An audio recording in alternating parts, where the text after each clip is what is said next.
Hello, I'm Doug McConnell, and we've got some great discoveries for you out here along the open road. We'll discover the last stand of privately owned old-growth redwoods in the Santa Cruz Mountains, soon to be saved and stewarded by two organizations with rich and lasting legacies here, conserving nature and creating inspirational outdoor experiences for many generations. We'll uncover a wild kingdom on the mend in these magnificent mountains. We'll all be able to explore sometime soon. And we'll find forests in San Mateo County parks becoming healthier and more resilient to fears of fire.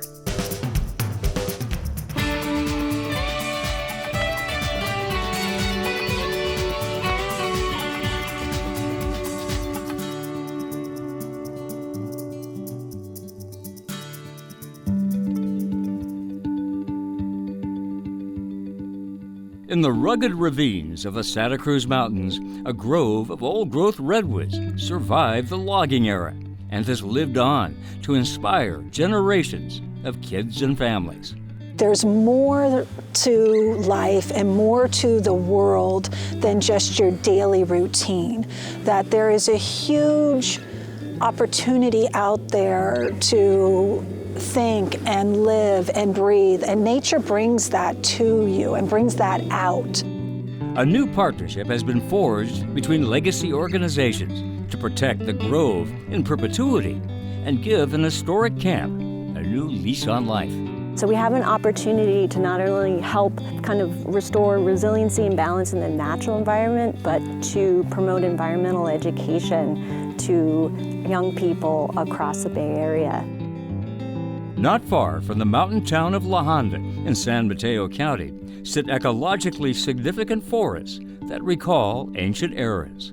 A critically important redwood grove in the historic YMCA Jones Gulch Camp will soon be protected by the YMCA in collaboration with the Sempervirens Fund, so nature and campers will always be able to thrive there. Of this grove of immense redwood trees, many hundreds of years old, has been, until now, the last stand of old-growth redwoods in the Santa Cruz Mountains. But fortunately, that's about to change.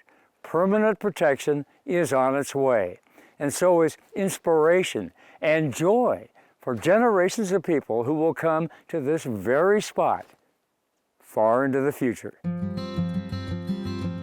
I really see Sempervirens Fund as the guardians of the redwood forests and natural areas throughout the whole Santa Cruz Mountains. Laura McClendon is Director of Land Conservation for Sempervirens Fund, a nonprofit organization that's been preserving redwood forests in the Santa Cruz Mountains for over 120 years, saving the last remaining stands of old-growth trees and securing them for the future. Tell me about this place that we're in and why this place is so special. Oh my gosh, Doug. This old-growth grove that we're in is one of the largest remaining unprotected old-growth redwood groves in the entire Santa Cruz Mountains. Most of our old-growth redwoods were lost to logging over a century ago, and for some reason, this 39 acres was spared. These ancient giants are a wonder to witness and will be an important piece of a large and diverse mosaic of protected lands, connecting ecological jewels from the summit of the mountains all the way to the sea. Here at Camp Jones Gulch, we have a 39-acre grove, which again, doesn't sound like a lot, but it is an enormous asset to the health of the redwoods across this region. When we add this to the protected areas, it creates a contiguous swath of tens of thousands of acres of land where you can have wildlife roaming freely across these landscapes, and not only be able to do that now, but be assured that wildlife can move throughout the region for generations to come. Wildlife has long flourished here, and for 80 years, so have generations of young people and their families at the YMCA's Jones Gulch Camp. San Mateo County and the Y Camp Jones Gulch partnered together to bring fifth graders and sixth graders from the schools here for outdoor ed throughout the school year. They come up for the week and they participate in, you name it, all different activities from archery to hiking to canoeing to swimming.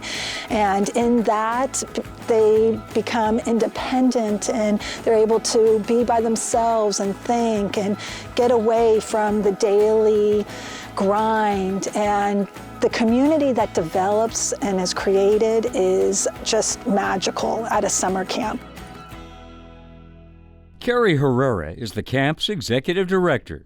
For Carrie, making nature accessible is a labor of love, and her passion for this place started long ago. One of our great assets is that we have been here for many years, and lots of generations have already been able to experience camp.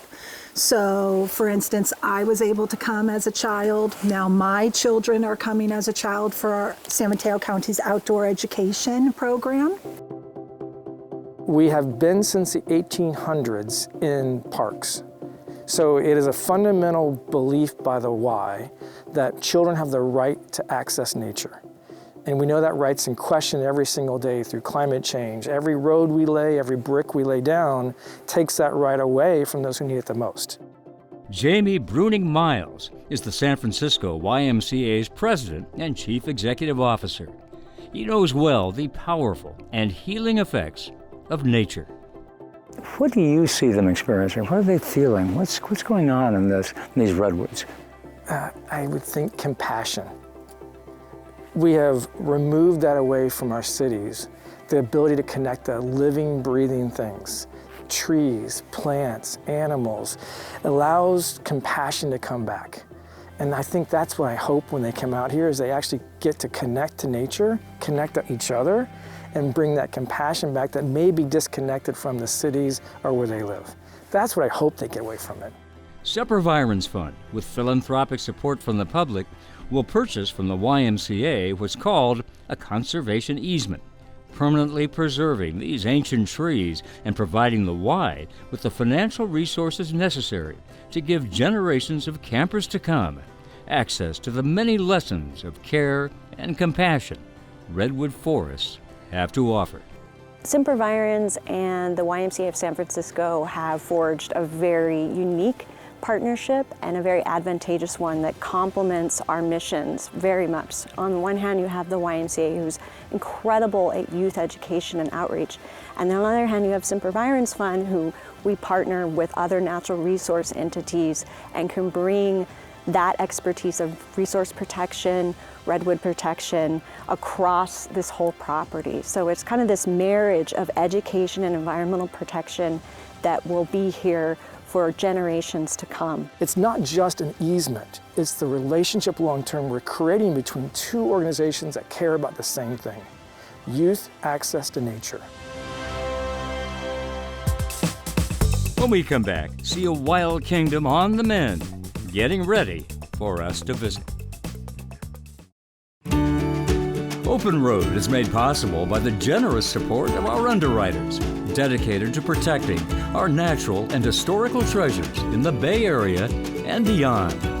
Additional support is provided by these institutions, also caring for our special environmental and cultural legacies and making them accessible to each and every one of us, now and for all time.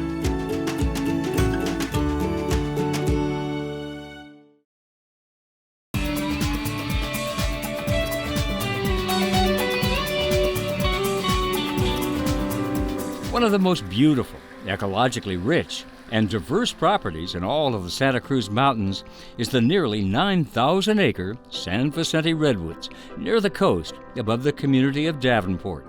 It contains the largest privately owned redwood forest in these magnificent mountains, features 8 creeks, and is home to a stunning array of wildlife, including endangered marbled murrelets and coho salmon, and threatened California red-legged frogs. San Vicente Redwoods is owned, carefully stewarded, and being restored by 4 conservation partners, including Sempervirens Fund. And I have with me the Land Stewardship Manager for the Sempervirens Fund, Ian Robotham. Ian, you've been working quite a while in San Vicente Redwoods, and you've been doing some big things in the past year, including removing a dam. Why did you do that, and what's the result been?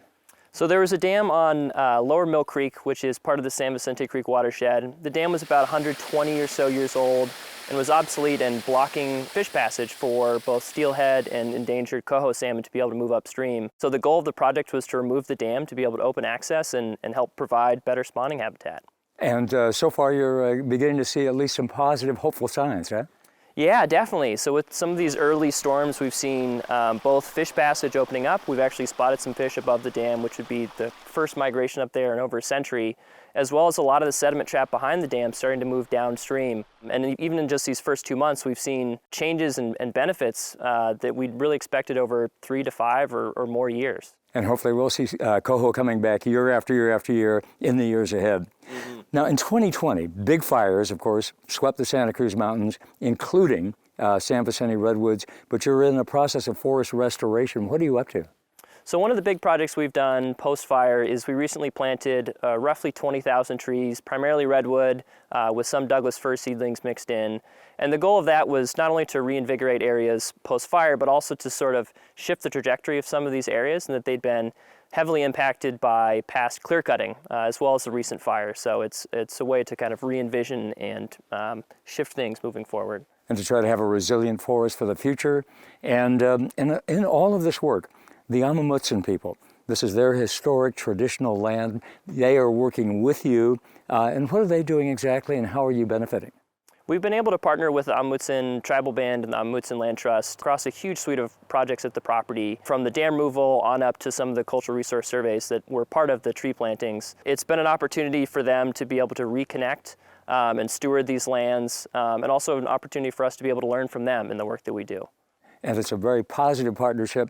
And in addition to all of this, in 2022, new trails are being built. Towards the end of 2022, we'll be able to come and see this place for ourselves. What's the great hope for that? We're hoping to open trails in late 2022, and it'll be a great opportunity for folks to get to see the land that we've come to know and love across our years of doing stewardship. And I've got to say, I've been there in past years. I can hardly wait for this to happen. It is a beautiful place. It's a diverse place. And Ian, I'm so glad you're working out there. You and the Amamutsan and your partners, keep up the great work. Thank you so much. Can't wait to have you. I'll see you out there. When we come back, mimicking fire to make forests in San Mateo County more ecologically healthy and less vulnerable to catastrophic burns.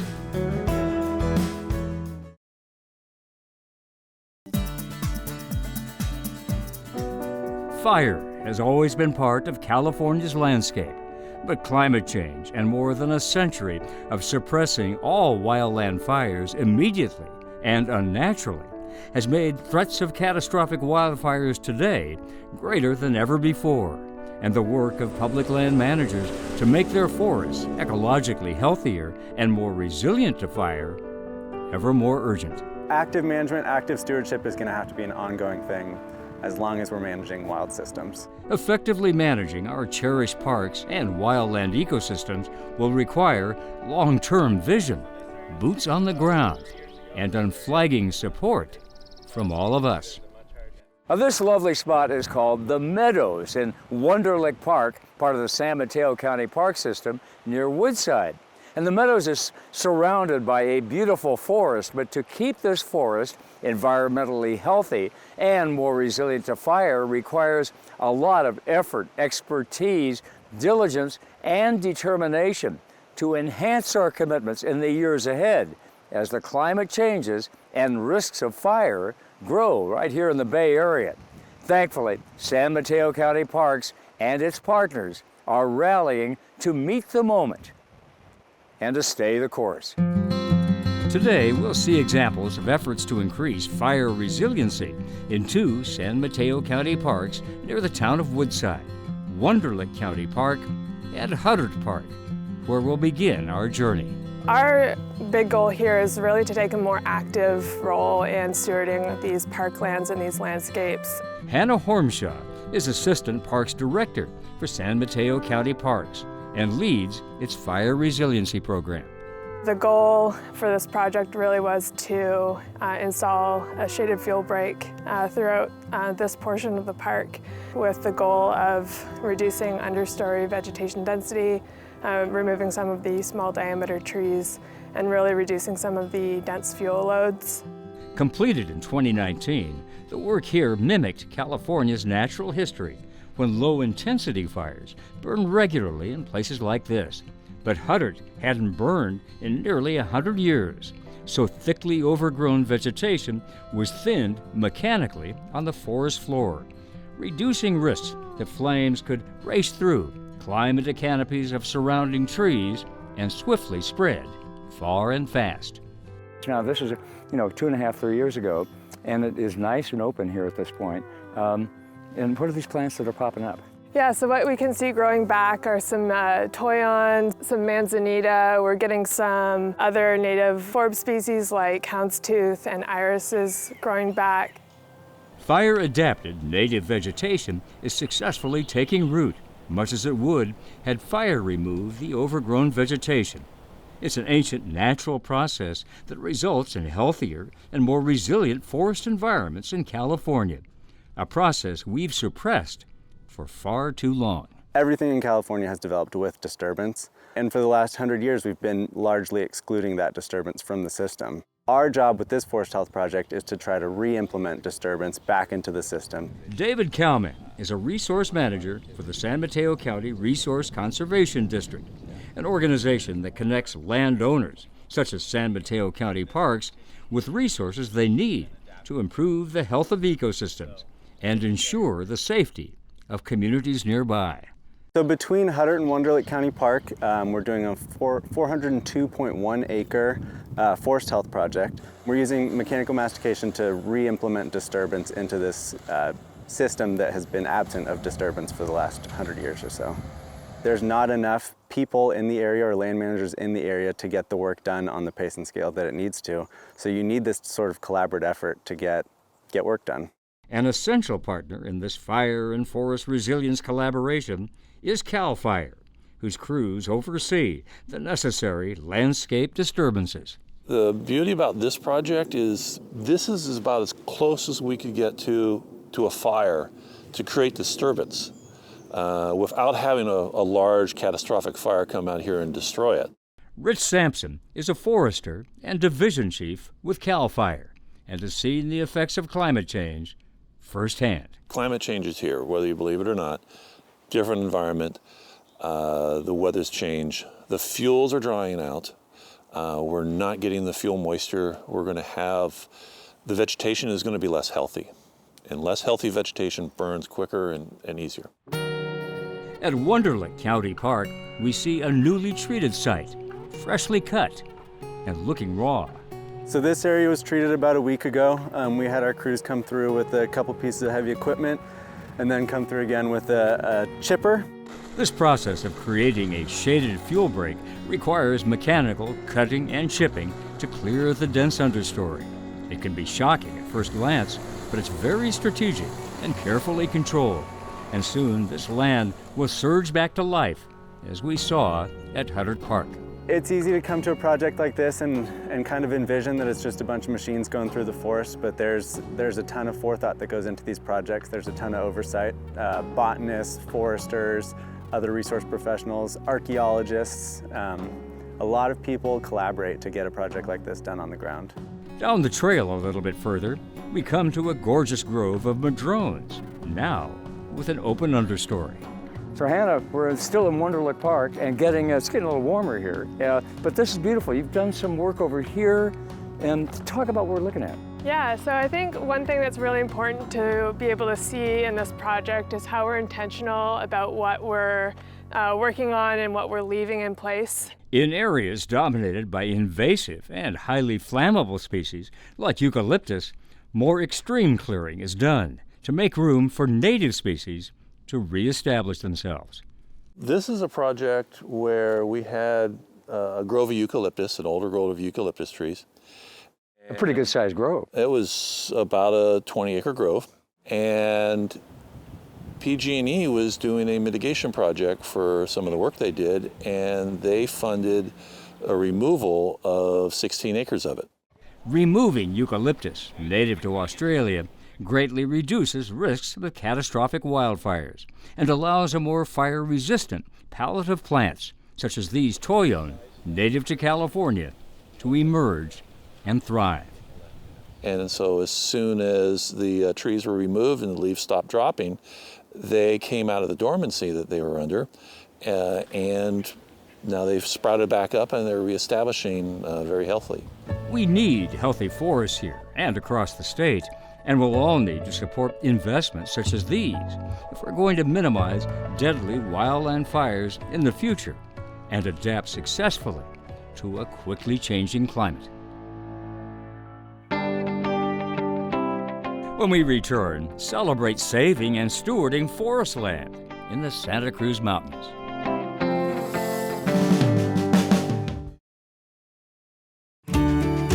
OpenRoad is made possible by the generous support of our underwriters, dedicated to protecting our natural and historical treasures in the Bay Area and beyond.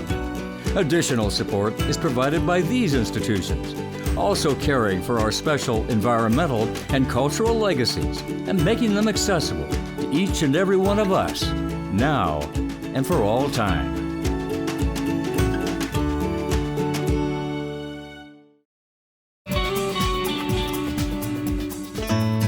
Over many years, I've had the pleasure to explore and get to know the wild beauty and ecological diversity of the Santa Cruz Mountains very well, thanks to the vision and tenacity of many private citizens, nonprofit organizations, and public agencies over more than a century. Tens of thousands of acres of nature's finest treasures and their native denizens have been saved here, are being astutely monitored and cared for, and in some places are being restored. This immense wild kingdom is almost miraculous to behold, so close to so many millions of us in one of the most dynamic urban regions on Earth. I urge you to join me out here to savor quiet moments of healing, hope, and joy in nature's warm embrace, and never take a minute of it for granted. And let's give our thanks to those who've given us these precious gifts and commit ourselves to following their lead and passing it on, even bigger and better than we found it. For more information about everything you've seen in this show, go to NBCBayArea.com/OpenRoad.